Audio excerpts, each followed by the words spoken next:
Hello दोस्तों, 11 जून के current affair शुरू करते हैं। यूएनएफपीए की रिपोर्ट आई है 2025 की।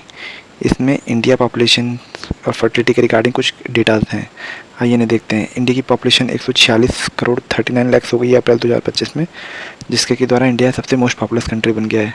टोटल फर्टिलिटी रेट 1.9 हो गया है, जो कि रिप्लेसमेंट फर्टिलिटी रेट के नीचे चला गया है। जो इंडिया का नेबरहुड है उसमें अफगानिस्तान की फर्टिलिटी रेट सबसे ज़्यादा है, उसके बाद पाकिस्तान है, सबसे कम चाइना है।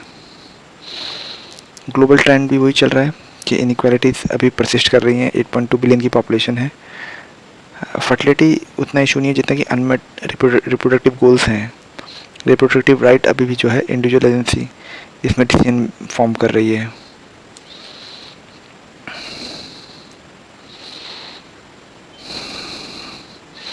इंडिया का देखा जाए दोस्तों तो वर्किंग एज पॉपुलेशन जो कि 68 ईयर ऑफ एज है, 15 से 64 ईयर ऑफ एज है, 68% ऑफ पॉपुलेशन है। मैन की लाइफ एक्सपेक्टेंसी 70 और वीमेन की 74 ईयर्स है। अपॉर्चुनिटी तो वही डेमोग्राफिक डिविडेंड जो बोला जाता है कि लार्ज वर्किंग एज पॉपुलेशन है तो प्रोडक्टिविटी लेके आएगा, बहुत प्रोडक्शन करेगा। एजिंग चैलेंज है कि ग्रोइंग ओल्ड पॉपुलेशन है, क्योंकि अभी हम लोग का फर्टिलिटी रेट भी 1.9 के आसपास चला गया total fertility rate. Youth bulge कर रहे हैं in low and the middle income countries. तो नाइजीरिया और इंडिया जैसी कंट्रीज में अगर स्किल पे इन्वेस्ट नहीं किए जाएंगे, एम्प्लॉयमेंट नहीं दिया जाएगा, तो डेमोग्राफिक डिविडेंड एक डेमोग्राफिक डिजास्टर भी बन सकता है। अनरियलाइज फर्टिलिटी भी हो रही है। Many still can not meet the desired family size due to poor access of services. Fertility trend क्या है, वही फर्टिलिटी रेट फॉल कर रहा है सभी कंट्रीज़ में। हाई टोटल फर्टिलिटी रेट है सब अफ्रीकन सहारा में। रिप्रोडक्टिव इनइक्वालिटी जो है, मिलियन लैक ऑफ कंट्रासेप्शन से मैटरनल केयर्स नहीं मिल रहा है बहुत लोगों को। तो सर कंक्लूज़न जो है इंडिया के केस में वे फॉरवर्ड तो यही सेंसस कंप्लीट किया जाए सबसे पहले, और उसके बाद रिप्रोडक्टिव हेल्थ को स्ट्रेंथन किया जाए। पॉलिसी मेकिंग जो बैलेंस पॉलिसी मेकिंग है वो बनाई जाए एल्डरली और यूथ के बीच में। इंडिया क्रिटिकल डेमोग्राफिक जंक्चर पे है जहाँ पे कि total fertility rate replacement rate के बिलो चली गई है और लार्ज वर्किंग पॉपुलेशन है। तो हमको फोकस करना है कि क्वालिटी ऑफ लाइफ इंश्योर हो, रिप्रोडक्टिव राइट हो, जेंडर इक्विटी हो और एजिंग प्रिपेयर्डनेस हमको रखनी है। आइए दोस्तों चलते हैं सेकंड न्यूज़ के ऊपर। एक इंडिया का एफडीआई पैराडॉक्स है जो कि कैपिटल इनफ्लो और कैपिटल फ्लाइट के बीच में, जहाँ पे हम लोग को दिखाई देता है कि 24-25 में एफडीआई क्रॉस जो है इनफ्लो जो था वो 13.7% से बढ़ा एफडीआई का, जो लेकिन प्लंज है नेट एफडीआई जो है सिर्फ 0.4 बिलियन यूएस डॉलर से बढ़ा कंपेयर टू 44 बिलियन जो है जो कि 2020-21 में बढ़ा था। फॉरेन डायरेक्ट इन्वेस्टमेंट क्या है, तो ये वही है कि फॉरेन एंटिटीज़ इंडिया में आती है, वो इक्विटी और जॉइंट वेंचर एस्टैब्लिश करती है, कैपिटल का एक्सेस देती है, आर&डी का ट्रांसफ़र करती है, टेक्नोलॉजी देती है, जॉब क्रिएशन करती है और बैलेंस ऑफ पेमेंट को सपोर्ट करती है। तो एफडीआई एक अच्छी चीज़ है जो कि इंडिया की मैक्रो इकोनॉमिक पैरामीटर्स को अच्छा करती है। तो अभी आरबीआई की रिपोर्ट में कहा गया कि लॉन्ग टर्म ग्रोथ स्लगिश हो गई है एफडीआई की। डिसइन्वेस्टमेंट सर्ज हो गया है 18.9% एनुअली। उसके अलावा जो एफडीआई का फ्लो है वो सिंगापुर और मॉरिशस से ज़्यादा आ रहा है। मैन्युफैक्चरिंग सेक्टर से लोग हट गए हैं, 12% ड्रॉप हो गया है। आउटवर्ड एफडीआई ब्लूम कर रहा है। इंडिया लगभग $30 बिलियन अब्रॉड में भेज रहा है बजाय कि 5 साल के। रिपैट्रिएशन चैलेंजेस क्या है, रिपैट्रिएशन रेट ज़्यादा है 63% क्रॉस एफडीआई। उसके अलावा शॉर्ट टर्म फोकस है प्राइवेट और वेंचर कैपिटलिस्ट का। सेक्टर इम्बैलेंस है, मैन्युफैक्चरिंग और आईटी सेक्टर से निकल रहे हैं लोग, जोग्राफिकली डिक्लाइन है। यूएस, जर्मनी और यूके से जो है एफडीआई नहीं आ रहा है, वहाँ से ड्रॉप हो रहा है। यूनटाट का रिपोर्ट है कि हम लोग जो एफडीआई बताते हैं वो लगभग उससे 60% एफडीआई कम आता है इंडिया में। वे फॉरवर्ड किया पॉलिटिकली अभी हम लोग स्टेबल रहेंगे और पॉलिसी स्टेबिलिटी इंश्योर करेंगे तो एफडीआई ज़्यादा अच्छा आएगा। क्वालिटी पे फोकस करना बजाय कि क्वांटिटी के। डोमेस्टिक रिफॉर्म लाने हैं, लेबर अलाइन करना है, लैंड है, एज ऑफ डूइंग बिजनेस है, टैक्स सेक्टर को रेशनलाइज करना है। उसके अलावा रियल इम्पैक्ट को ट्रैक करना है कि सेक्टरल एफडीआई कंट्रीब्यूशन को देखना है।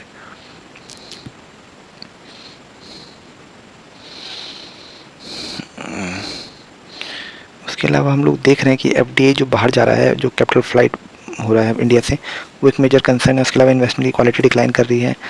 तो ये सब हम लोग को रिफॉर्म लेड सॉल्यूशंस रखने, ट्रस्ट ड्रिवन करना है, सेक्टर को फोकस करना है एफडीआई स्ट्रेटेजी के लिए। तो आप देख रहे हैं ये वाले जो नीले वाले पिलर्स हैं, ये ग्रॉस एफडीआई इनफ्लोज हैं जो कि अभी बढ़ रहा है, ठीक है, 20-21 के बाद 24-25 में। लेकिन ये जो है एफडीआई आउटफ्लो ये भी बढ़ रहा है, एक मेजर कंसर्न है। नेट एफडीआई इनफ्लो आप देखेंगे तो यहाँ से डिक्रीज हो रहा है, तो ये एक मेजर कंसर्न है। रिसेंटली नेक्स्ट न्यूज़ की तरफ से, रिसेंटली MV1 हाई, इसमें आग लगी है केरल के तट पर।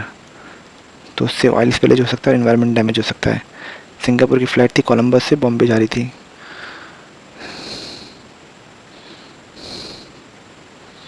तो वो ये फ्लैमेबल सॉल्यूशन था, कंबस्टेबल मटेरियल था। तो 2000 टन का फ्यूल ऑयल है और 240 टन का डीजल है उस शिप में। केरल कोस्ट देखा जाए तो केरल का कोस्ट जो है एक स्ट्रेच करता है 590 से लेके kilometre in Arabian sea. Latitude और लैंगिट्यूड ये दोनों हैं। टोपोग्राफिक फ्लैट है, low lying coastal area, estuaries lagoon से बैक वाटर्स हैं। 44 रिवर्स हैं जो कि 41 रिवर अरेबियन सी में गिरती है। पेरियार, भरतपुजा, चालिया, चालाकुड़ी और पंबा है। मेमनाड है, बैक वाटर केरल से। बायोडाइवर्सिटी वाइज जो है इलिमेनाइट, मोनोजाइट, थोरियम और टाइटेनियम है।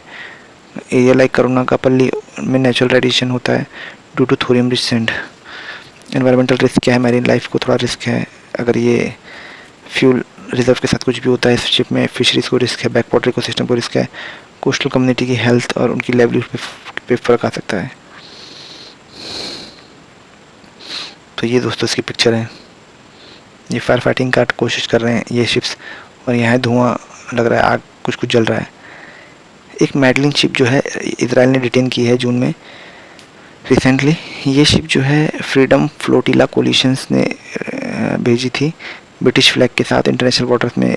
कैटलिनिया इटली के पास इसको जो है इजराइल ने डिटेन किया। ये ह्यूमन एड लेके जा रहा था, baby food, medical kit, water filters और प्रोस्थेटिक गाजा सिविलियंस के लिए। इसमें 12 अनआर्म्ड ग्लोबल वॉरियंटर्स है जिसमें ग्रेटा थनबर्ग है, रीमा हसन है, फ्रांस, स्पेन और ब्राज़ील के वो हैं क्या जर्नलिस्ट हैं।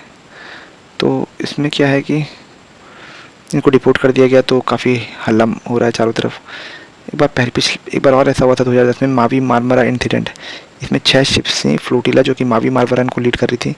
इसमें इजरायली कमांडोज ने इस पर अटैक किया और हेलीकॉप्टर वॉरशिप से, और 10 एक्टिविस्ट मारे गए। एक वाटरशेड मूवमेंट था जबकि ह्यूमैनिटेरियन कॉस्ट और ब्लैकेड जो है ये समझा गया। तो फ्रीडम फ्लोटिला कोलिशन क्या है, मावी मार्मरा ट्रेजेडी के बाद एस्टैब्लिश हुआ था। इजरायली ब्लॉकेड का एंड करना, ह्यूमैनिटेरियन राइट और डिग्निटी इंश्योर करना, अवेयरनेस राइज करना, नॉन वायलेंट रेजिस्टेंस करना, इसका काम है।